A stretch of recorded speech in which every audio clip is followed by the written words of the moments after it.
नमस्कार, मैं जितेंद्र चतुर्वेदी। सबसे पहले आप सभी से आग्रह रहेगा कि अगर मतांतर से नहीं जुड़े हैं तो जुड़िए, वीडियो को लाइक कीजिए और साझा करना मत भूलिए। अरविंद केजरीवाल का तंबू उखड़ चुका है और ये यूं ही नहीं कहा जा रहा, इसके संकेत भी दिखाई दे रहे हैं और इसके कारण भी नजर आ रहे हैं। उसी पर हम लोग सिलसिलेवार तरीके से बात करेंगे। देखिए, अभी छत्तीसगढ़ में जो ये ताज़ा खबर है कि जो उनके प्रदेश अध्यक्ष हैं आम आदमी पार्टी के और जो प्रदेश सचिव हैं, उन लोगों ने पार्टी से पल्ला झाड़ लिया है। देखिए, लोकसभा चुनाव से पहले आम आदमी पार्टी को तगड़ा झटका, प्रदेश अध्यक्ष सहित कई दिग्गजों ने दिया इस्तीफा। ये छत्तीसगढ़ का हाल है और ये अपना जो है फुटप्रिंट बढ़ाने में लगे हुए हैं और यहाँ लोग इनकी पार्टी छोड़ने में लगे हुए हैं। और ये कहानी सिर्फ छत्तीसगढ़ की नहीं है। जिस हरियाणा में ये नूरा कुश्ती कर रहे हैं कांग्रेस के साथ और चाहते हैं कि कांग्रेस इनको सीटें दे दे, उस हरियाणा में भूपेंद्र सिंह हुड्डा ने तो वीटो लगा रखा है कि सीट तो दूंगा नहीं इनको, ये कुछ भी कर लें, ना लोकसभा में देना है ना विधानसभा में देना है। और बड़ी चीज ये है कि ये वहां अपना दावा ठोक रहे हैं और इनकी पार्टी के जो सबसे बड़े नेता हैं, यानी आम आदमी पार्टी के जो सबसे बड़े नेता हैं, वो भाजपा ज्वाइन कर रहे हैं, अशोक तंवर। ये हाल है, खबर है। तो अब आम आदमी पार्टी क्या करे? अरविंद केजरीवाल ने तो 125 करोड़ देशवासियों से गठबंधन किया था। कुछ महीने, मुझे लग रहा है कुछ महीने हो गए होंगे, तो अब उस गठबंधन का क्या होगा? ये तमाम चीजें अरविंद केजरीवाल को बता रही हैं कि किस तरह से उनके पैरों के नीचे की जमीन खिसक रही है। उत्तराखंड वाले पे हमने बात की ही थी। अच्छा, इसके अलावा जो और चीजें हैं वो अरविंद केजरीवाल को ज्यादा परेशान कर रही हैं। अभी हम लोगों ने इस पर चर्चा की थी कि दरअसल ये जो ईडी का सम्मन वगैरह आया है, उसके बाद ईडी किस तरह की तैयारी में जुटी हुई है। ईडी बता रही है कि राजेश जोशी ने क्या कबूल किया है और राजेश जोशी ने जितनी बड़ी रकम कबूल की है, या उनका जो राजेश जोशी का बयान है, राजेश जोशी वो है जो चैरियट लिमिटेड रहा, जो इनका वहां पर गोवा चुनाव के दरमियान सारा प्रचार उचार देखता था, वो उसके करता धरता है राजेश जोशी। और वो कह रहे हैं कि हमको आम आदमी पार्टी से 70 करोड़ रुपए मिले थे गोवा चुनाव के लिए। अब बताइए। और फिर विजय नायर, समीर महेंद्रू, ये सब तमाम एंगल है ही है। अच्छा, इनके आवास पर ही जो कमीशन है वो 5 से 12% तय हुआ था, वहीं फाइनल हुआ था, वहीं दस्तखत हुआ था, सब कुछ वहीं हुआ है। अब लीजिए, तो ये जो चीजें हैं वो सब बाहर आ रही हैं, चूंकि ईडी बता रही है कि क्या कुछ घटा था। और जब ईडी बता रही है क्या कुछ घटा, तो स्वाभाविक बात है कि अरविंद केजरीवाल के लिए जो है समस्या बढ़ती जा रही है। अब क्या करें? अच्छा, रामद्रोही ये हो ही चुके हैं, मैं ये नहीं कह रहा हूं। दरअसल इनके जो अपने बयान हैं, उन बयानों से ये बात निकलती है। तो अब जमीन खिसक रही है, लोग पार्टी छोड़कर भाग रहे हैं, कार्यक्रम करते हैं तो उसमें लोग आते नहीं हैं। और इधर जो आरोप लगे हैं भ्रष्टाचार के, उन आरोपों से जो जनता एक समय में अरविंद केजरीवाल के पीछे लामबंद हुई थी, उसका मन खट्टा हो गया है। हाँ, यह अलग बात है कि राघव चड्ढा बड़ी बड़ी जो है प्रेस कॉन्फ्रेंस थी, उसमें बड़ी लंबी लंबी बता रहे थे कि अब तो ये 1 और 1 11 होगा। और ये जो चंडीगढ़ का मेयर का चुनाव है, वहां पे ये चुनाव जो है वो पहला मैच होगा और यहां से भाजपा के को बाहर करने का 2024 के लिहाज से एक मुहिम शुरू होगा। आपको ध्यान होगा जो इनके राजनीतिक गुरु हैं और आम आदमी पार्टी के मुखिया अरविंद केजरीवाल, उन्होंने ऐसी बात कही थी जब दिल्ली अध्यादेश को राज्यसभा में पेश होना था।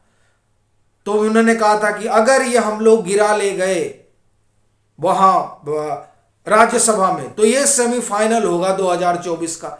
तो सेमीफाइनल तो हार चुकी है आम आदमी पार्टी, लेकिन अभी राघव चड्ढा कह रहे थे कि नहीं नहीं नहीं नहीं नहीं, अब ये इंडिया लड़ेगा।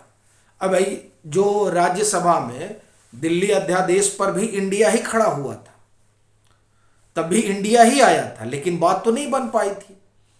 सब कुछ तो पैरों के नीचे से निकल गया था, लेकिन अब वो कह रहे हैं कि नहीं, अब यहां से आगाज शुरू होगा। अब देखिए, ये आगाज शुरू करने की बात कर रहे हैं और वहां अरविंद केजरीवाल हनुमान जी की शरण में बैठे कि महाराज किसी तरह बचा लो। वो राम के सबसे बड़े भक्त हैं और उनकी शरण में गए हैं, सुंदरकांड कर रहे हैं। और ये वो लोग, ये वो है राम के सबसे बड़े भक्त हनुमान जी हैं और ये विरोध कर रहे थे एक समय में। आज तमाम बयान इनके पड़े हुए हैं। तो अब हनुमान जी कैसे इनके ऊपर कृपा दृष्टि बरसाएंगे?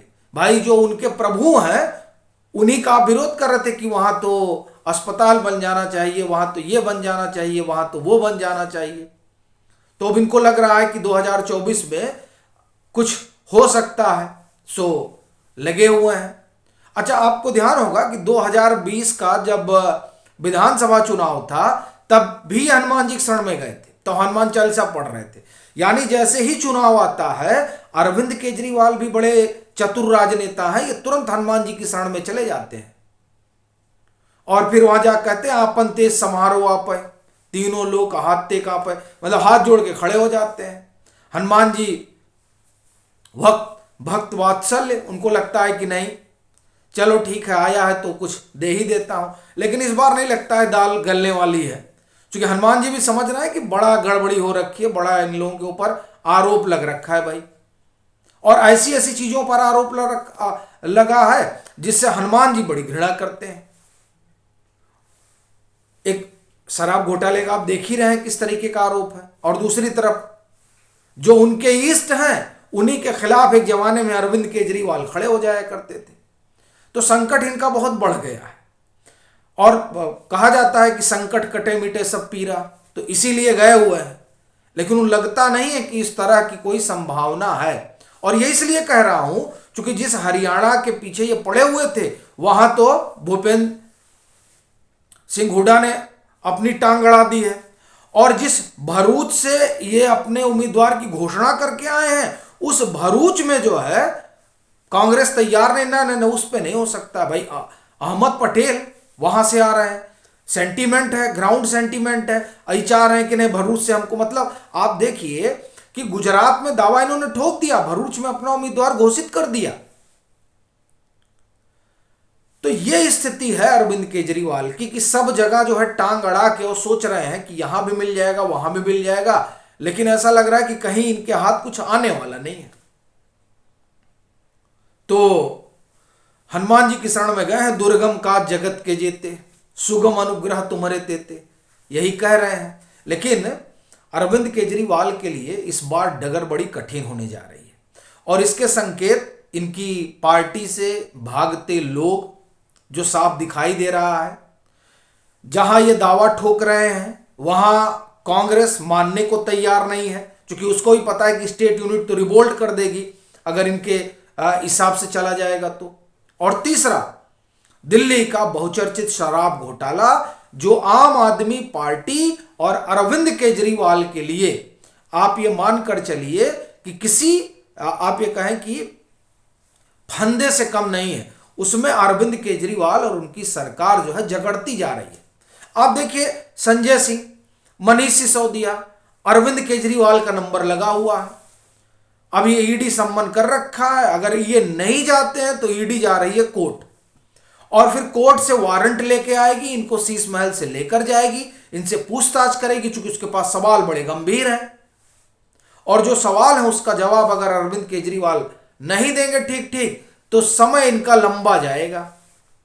तो आप देखिए, एक तरफ पार्टी का जमीन खिसक रहा है, दूसरी तरफ जो इन्होंने ईमानदारी का पैराडाइम खड़ा किया था वो ध्वस्त हो रहा है, और तीसरी तरफ गठबंधन में जो इन्होंने सोच रखा था कि हम कुछ बार्गेनिंग करेंगे वो भी होती नहीं दिखाई दे रही है, और चौथी तरफ जो पार्टी के लोग हैं वो अब भाग रहे हैं।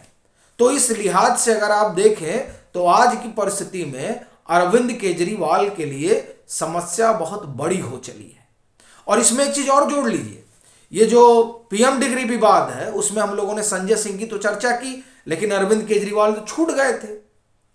तो अरविंद केजरीवाल को भी एक तरह से कहें कि फिलहाल ट्रायल पे रोक लगी है, तो इनको भी राहत मिल चुकी है। एफआईआर तो दोनों लोगों के खिलाफ हुआ था, तो अभी उस मामले में भी एक तरह से कहें कि इनको महीने भर की राहत मिल गई है। लेकिन वो जो राहत है, उस वो राहत, ये जो सारे संकट हैं, उन संकटों ने उस राहत पर भी पानी फेर दिया।